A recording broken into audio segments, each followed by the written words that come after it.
We learn not to fear boogeymen from a young age. We're taught that monsters aren't real, and there's nothing to fear when we're alone at night. The truth is much more sinister, though. There are real-life monsters, and they look just like us.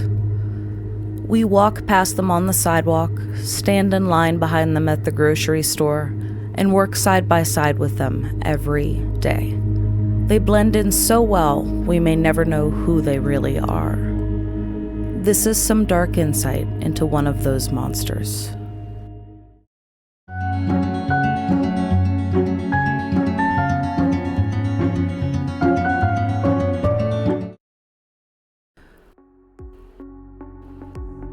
John Wayne Gacy was born in Chicago on March 17, 1942, to Marion and John Stanley Gacy. He was the second of 3 children and the only son. Gacy's early life was tumultuous. When he was 11, he was hit in the head with a swing and began suffering frequent blackouts. These blackouts continued for 5 years until doctors found a blood clot in his brain and provided him medication that removed it. Gacy also suffered from a congenital heart condition that made him unable to do any strenuous physical activity. His father was highly judgmental of his lack of ability to play sports or roughhouse and referred to his son as a sissy. John Sr. frequently reminded John Jr. what he thought of him, calling him a coward and stupid. He followed up this constant mental abuse with extreme violence toward all of his children and his wife. John Sr. was a machinist and World War I veteran who struggled with alcoholism. He spent much of his time in the Gacy home's basement working on various projects while he drank.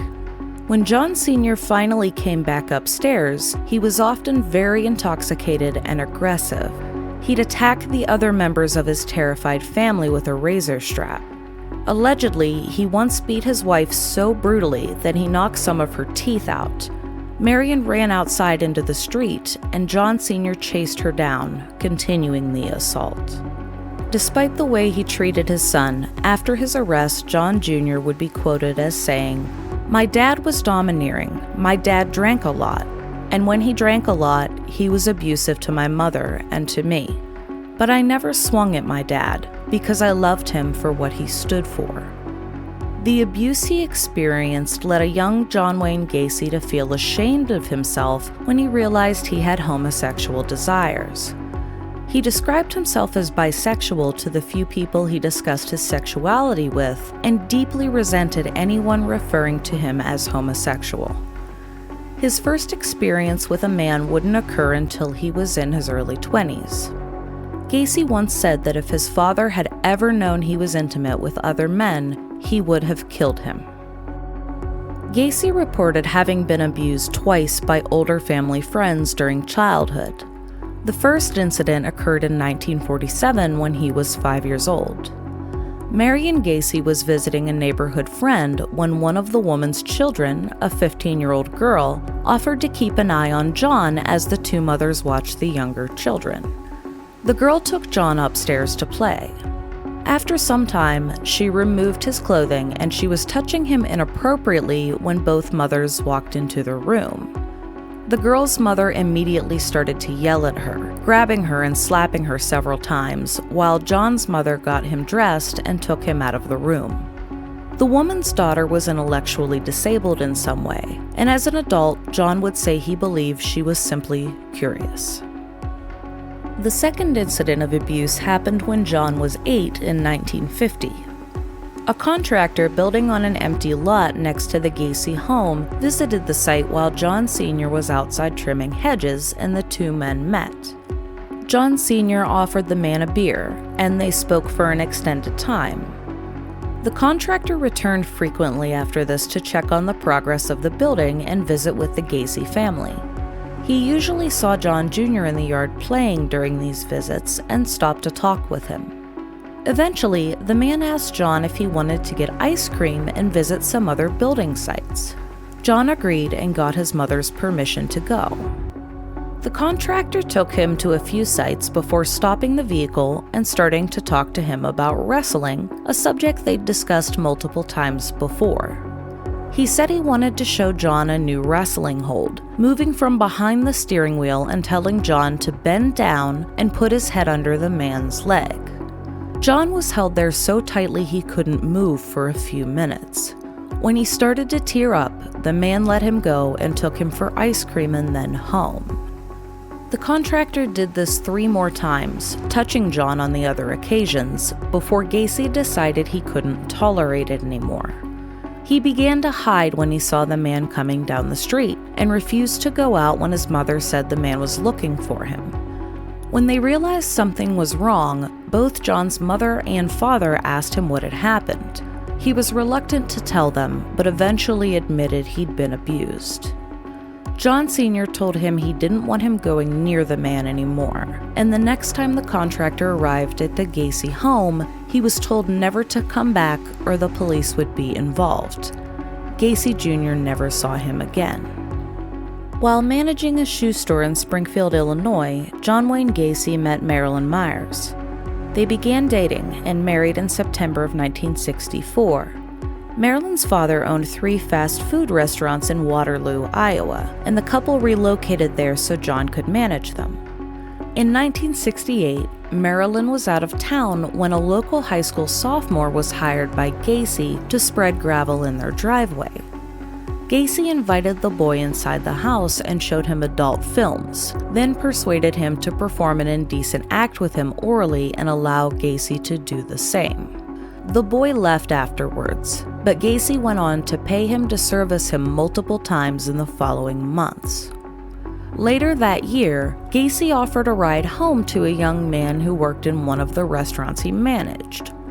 While Marilyn was in the hospital giving birth to their second child, Gacy took the boy to their home and offered him alcohol. The two were watching an adult film when Gacy attempted to attack the victim with a carving knife.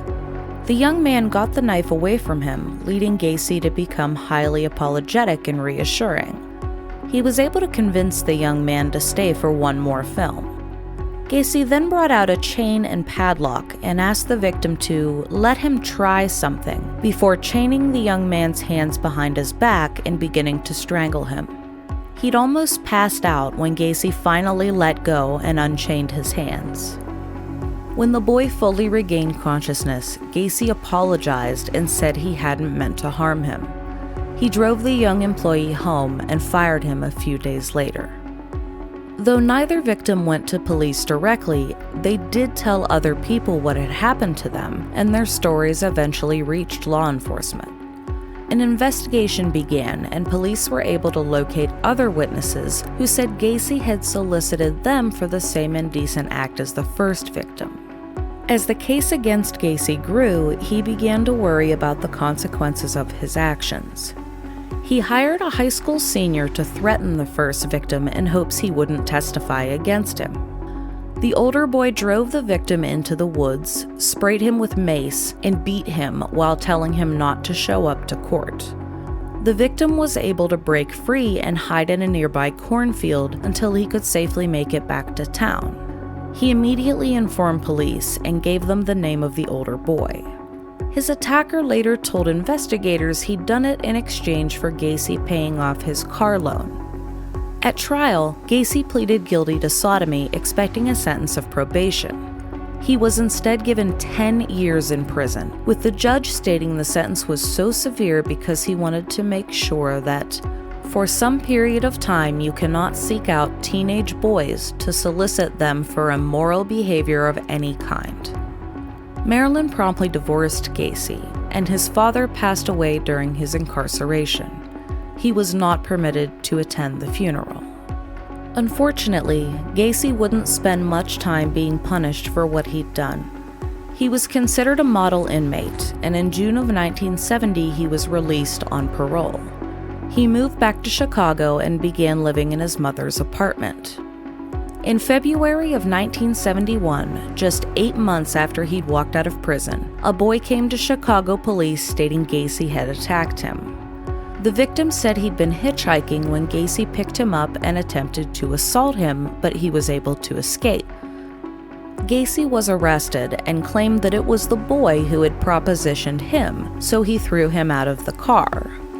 The victim didn't attend the trial to testify, and the charges had to be dropped. The Iowa Parole Board was not informed of the incident, and Gacy's parole was successfully completed in October of that year. Gacy was working at a local restaurant when he began doing work painting and renovating homes on the side. He decided this was what he wanted to do full-time, and PDM, standing for Painting, Decorating, and Maintenance, Contractors, was created. He soon realized his mother's apartment was too small to hold all the supplies needed for his business. She sold the apartment, and in August of 1971, they moved into a house at 8213 West Somerdale Avenue in the Norwood Park neighborhood of Chicago. In a mere 7 years, this address would become infamous.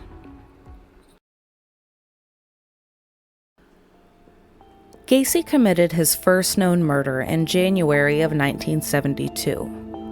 Marion was visiting her sister for the night when John picked up 16-year-old Timothy Jack McCoy at a Greyhound bus station and brought him home. He made McCoy a few drinks and they performed intimate acts on each other. They each went to sleep in separate rooms that night, and when Gacy awoke, McCoy was standing in the doorway of his bedroom holding a kitchen knife.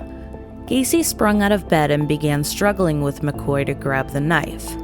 He managed to wrestle the weapon from the young man's hand and stabbed him several times.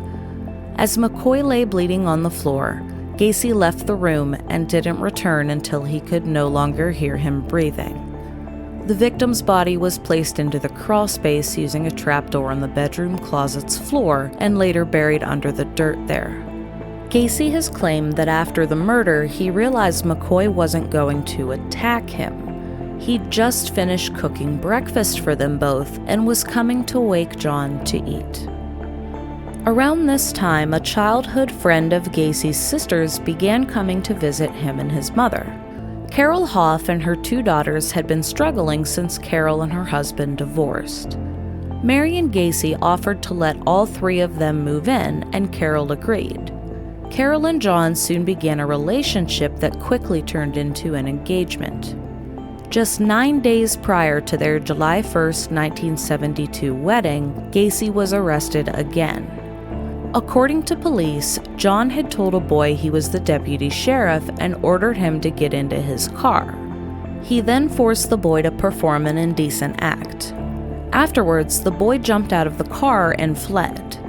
Gacy pursued the victim and attempted to run him over, but fortunately failed.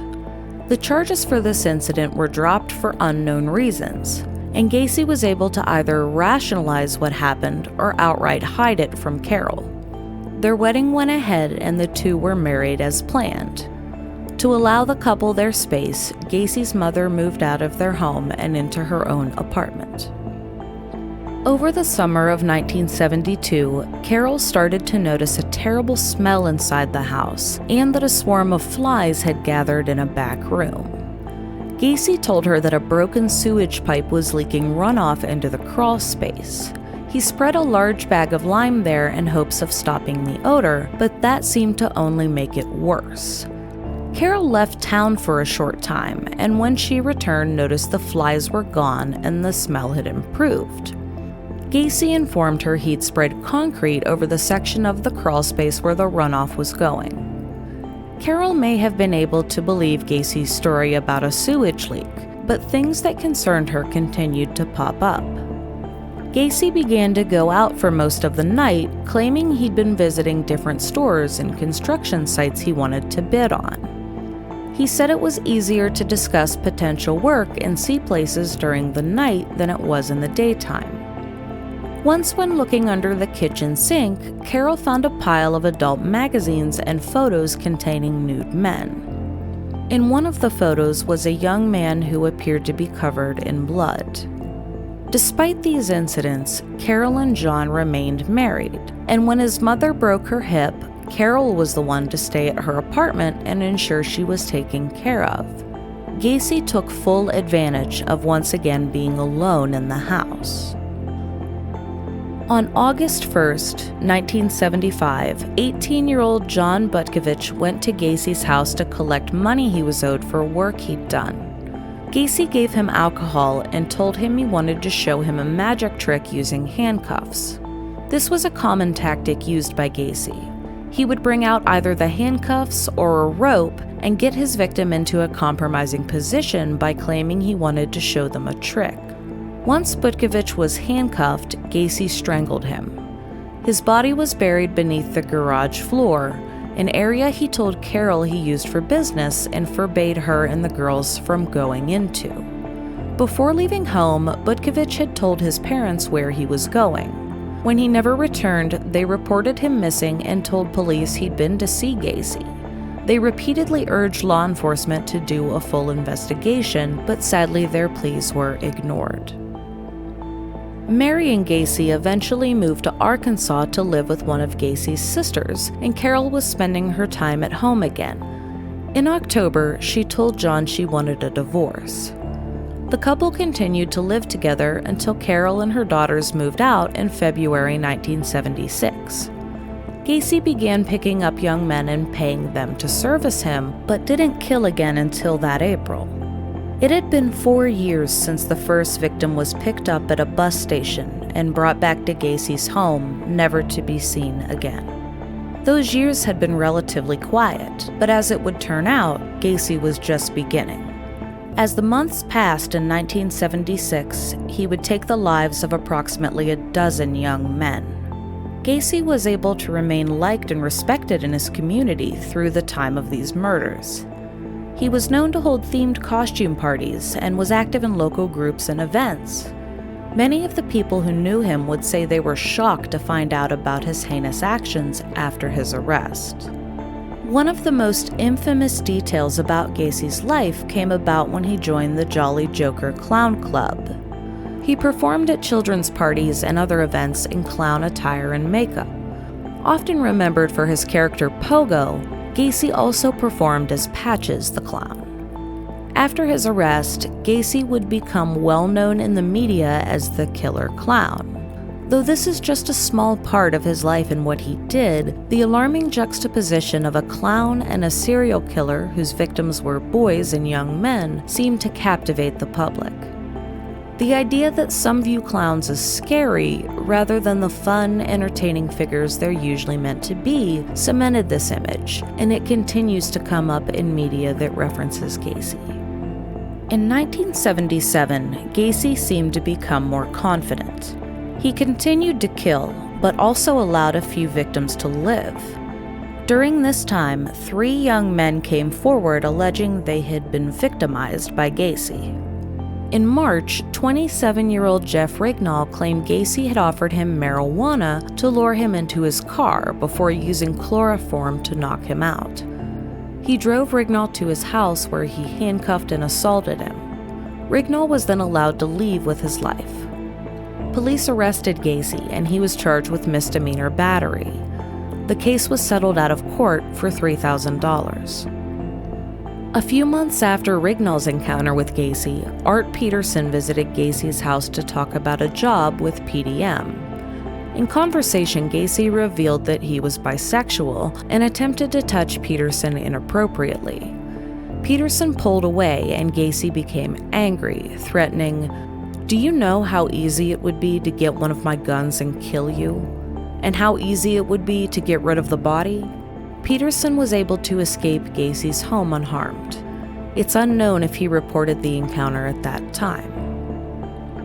On New Year's Eve, Gacy was arrested when 19-year-old Robert Donnelly told police he'd been kidnapped at gunpoint from a Chicago bus stop.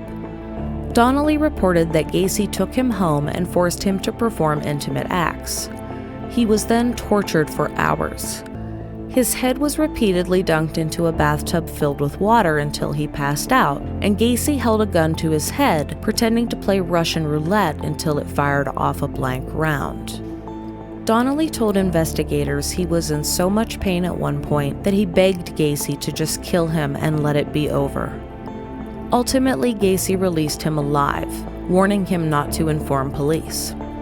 When officers questioned Gacy about the incident, he claimed that Donnelly's story was true, but that it was all done consensually. They believed him, and no charges were filed. Approximately 1 month later, another victim was killed.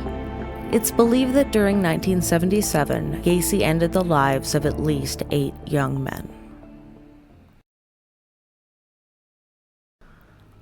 By 1978, John Wayne Gacy had run out of room to bury his victims in the crawl space. He began taking their bodies to a bridge on Interstate 55 south of Joliet and throwing them into the Des Plaines River. The remains of 4 young men found in the river were connected to Gacy after his arrest. This 6-year nightmare would soon come to an end, though, when the final victim John Wayne Gacy took became his undoing. On December 11, 1978, 15-year-old Robert Piest finished his shift at the Nissan Pharmacy in Des Plaines at around 9 p.m. When his mother arrived to take him home, he asked her to wait a few minutes so he could talk to a man about a construction job. She agreed, but Robert never returned. PDM contractors had recently remodeled the Nissan Pharmacy. Witnesses familiar with Gacy said they had seen him there on the 11th. The day after Piest went missing, Lieutenant Joe Kozenchek asked Gacy to come to the police station for questioning. Gacy finally agreed to talk around 11 p.m. that night, claiming he'd be there in around half an hour. Kozenchek waited until 1 a.m., but he never arrived. At 3:20 that morning, Gacy finally walked into the police station. He was told Kozenchek had left and he'd need to come back later, which he did, and gave a brief statement. By that time, Kozenchek had secured a warrant to search Gacy's house. Inside, they found a receipt for a roll of film that belonged to Piest. There was nothing else connected to the boy there, but some items considered to be of interest were located and seized. The receipt wasn't enough to hold Gacy, though, and he was allowed to return home. On the 14th, 24-hour surveillance of Gacy began. He was aware investigators were keeping tabs on him and didn't make any suspicious moves, but progress was being made in the case against him. A class ring from a high school in Maine that had been seized from Gacy's home was linked to John Cizik, a young man who disappeared in 1976. Gacy made a mistake when he invited 2 police officers into his house for breakfast the morning of December 19th. They both identified what they recognized as the odor of death inside the home. 2 days later, he'd make a much more fatal mistake. Gacy was seen handing a suspicious package to a gas station clerk. Investigators following Gacy quickly found that the box contained marijuana, and Gacy was arrested when he arrived back at home. Under questioning, Gacy admitted to having told his lawyer that he committed approximately 30 murders. He denied Robert Piest was one of his victims and that Piest was ever inside his house. He did claim he had to kill 1 man in self-defense and said that his body was buried underneath the garage floor. He accompanied investigators back to the house and marked the exact location of the grave using spray paint. Armed with a warrant, investigators again began searching the house and found the trap door leading to the crawl space. Parts of at least 3 different bodies were found, kicking off one of the most horrific discoveries in Illinois history. The bodies of more than 20 victims would later be excavated from the dirt there. Back at the police station, Gacy kept talking. He admitted to taking the lives of 32 young men after being intimate with them, but claimed it wasn't really him that did it. Speaking in third person, Gacy said that the murders and assaults were committed by Bad Jack. Bad Jack was one of Gacy's multiple personalities, a police officer who hated homosexuality and saw male sex workers and some of the victims as scum, weak, stupid, and degraded. Among the other personalities Gacy claimed to have were a contractor, a clown, and a politician. With this admission of guilt, Gacy drew a diagram for police showing where he buried the bodies and giving the names of 6 of his victims. He also told police about the victims in the river, including Robert Piest. Gacy was charged with the murder of Piest, and work began on recovering the victims' remains. In the end, 33 bodies would be found. They were all young men or teen boys, and all but the first victim had died due to strangulation.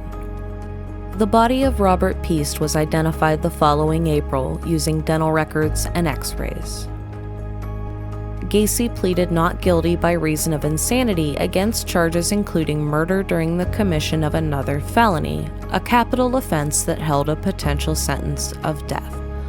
Gacy would later tell an interviewer that he didn't agree with his lawyer entering an insanity plea, as he didn't believe he was insane. Psychiatrists did testify for the defense at trial, but it seems their testimony wasn't helpful to his case. On March 12th, the jury took less than 2 hours of deliberation to convict Gacy. He received the maximum penalty allowed, a death sentence. John Wayne Gacy spent his time on death row pleading his innocence to anyone who would listen. He claimed the confession he was alleged to have given police was entirely fabricated. He points to the fact that there's no record of his exact words. Police worried that Gacy might stop talking if he knew he was being recorded or notes were being taken. So instead, statements by the investigators present during the confession were written out after the interview. Gacy said that there were numerous people who had keys to his home and could have buried the victims there. He even alleged that he knew who the most likely suspects were: 2 young men named David Cram and Michael Rossi. Cram and Rossi worked for Gacy, and he had once asked them to dig trenches in the crawl space. Gacy claimed the trenches were for drainage, and Cram and Rossi both denied having any knowledge of what he was really going to use them for. According to Gacy, in 1977, Cram and Rossi approached him about giving their friend a job. The friend was hired by Gacy and worked for him for an unknown length of time. This friend would later be connected to an older man who ran an escort service providing young men to adults. Gacy used this connection to claim that Cram, Rossi, and the friend were all working with the older man, and the victims were escorts who wanted to quit or otherwise upset the older man and were killed as a result. Although it's an interesting story, there were already multiple victims by the time Cram and Rossi's friend was hired at PDM. Investigators had interviewed Cram and Rossi after Gacy's arrest, but found no reason to suspect they were involved with or had any knowledge of the murders. Gacy was so obsessed with convincing the world that he, too, was a victim in this case that he'd roped in an outside man to help.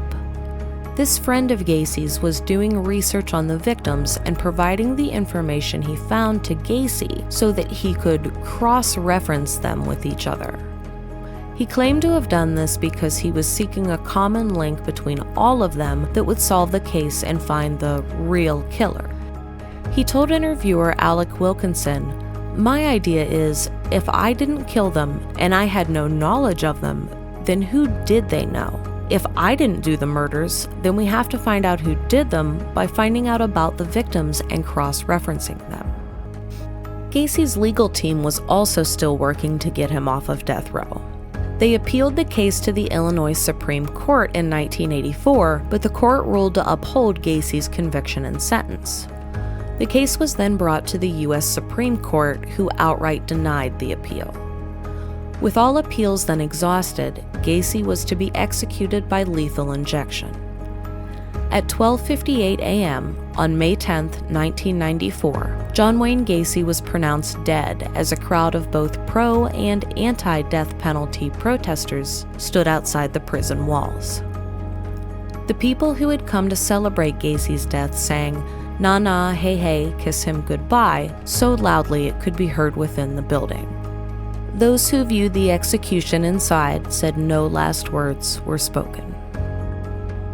Law enforcement involved in Gacy's case worked for years to find out who all of his victims were.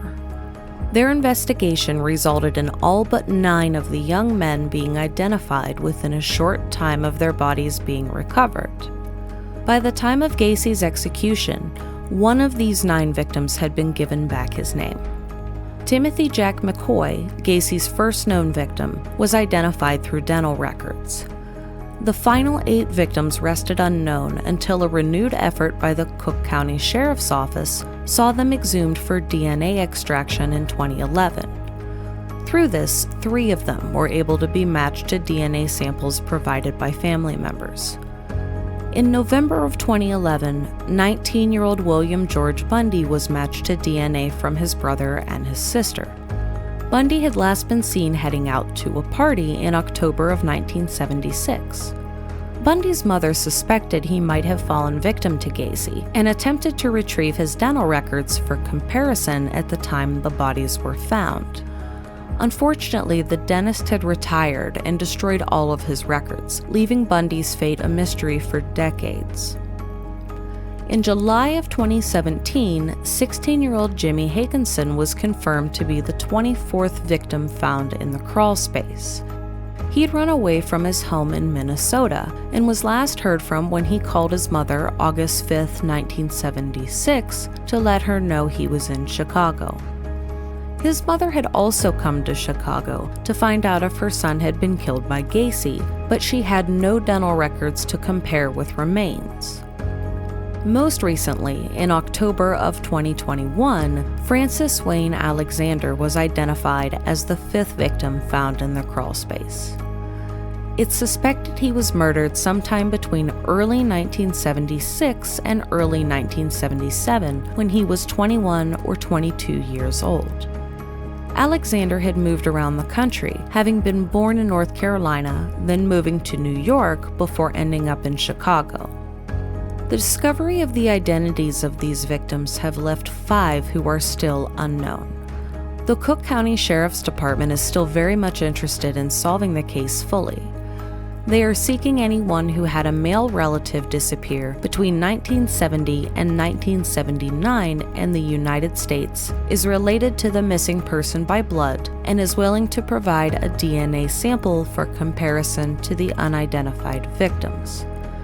Those meeting these requirements can contact the Sheriff's Department by calling 708-865-6244 or sending in their information using the Sheriff's Department website, which is linked in the description below.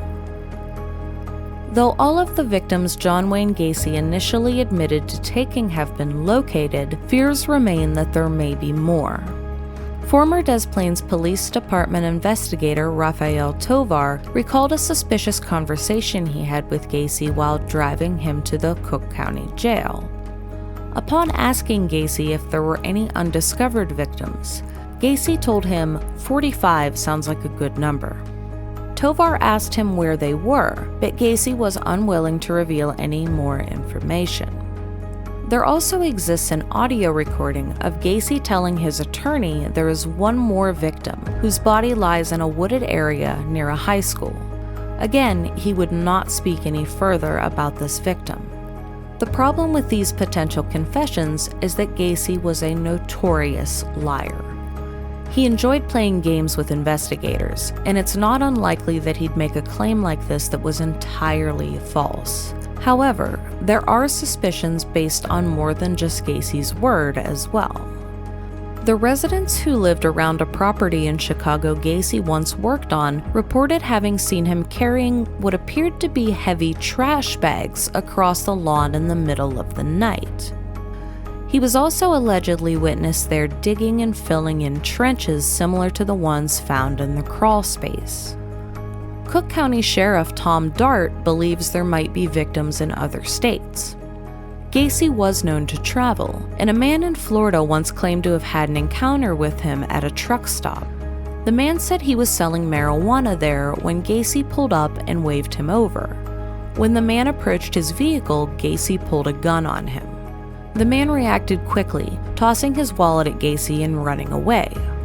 Sheriff Dart says the man's story was able to be verified as his ID was later found in Gacy's house. Last May marked 30 years since John Wayne Gacy's execution, but the terror he brought upon Chicago still hasn't been forgotten. There have been books, films, documentaries, and podcasts, all covering his life and crimes. He remains a well-known and frequently referenced example of how evil can be found in the most unassuming places. Thanks so much for watching. I hope to see you next time.